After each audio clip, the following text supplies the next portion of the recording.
All right, this is your weekly overview. So you don't have any new readings or handouts, just kind of review resources if you need to. For Tuesday, your first assignment is your MLA tutorial number 4. This is your last MLA tutorial. This is going to go over structure of like block quotes if you're pulling in larger quotes, ellipses, things like that. So it is kind of guided where it gives you kind of directions. It asks if you've read the directions or I wouldn't call them directions, maybe examples. So like this is an example of a block quote. This is when you would use a block quote.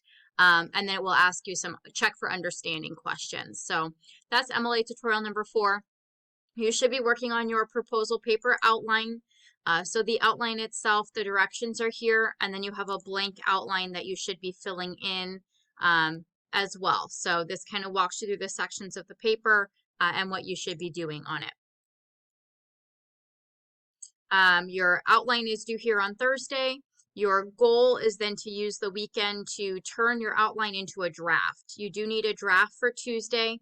Tuesday, you'll be completing your self-review, and then you'll also be submitting a draft for the peer review assignment. So make sure you check that out next week and pay attention to your due dates because peer review will have 2 dates. The date you have to submit your draft to be assigned a partner, and then the day that your peer review for your partner is due. So make sure you check that out. So that's all in the week 10 overview as well. So we are finishing up outlining and moving into drafting this week. You do have your extra credit opportunities if you still want to do it. Maybe you found while completing the outline that you have some research you need to fill in. This would be a great place to find that research. These explained videos really give a very comprehensive overview of both the topics, and they have lots and lots of facts in there for you. So if you're finding any sections are missing, please view these. They are really, truly helpful.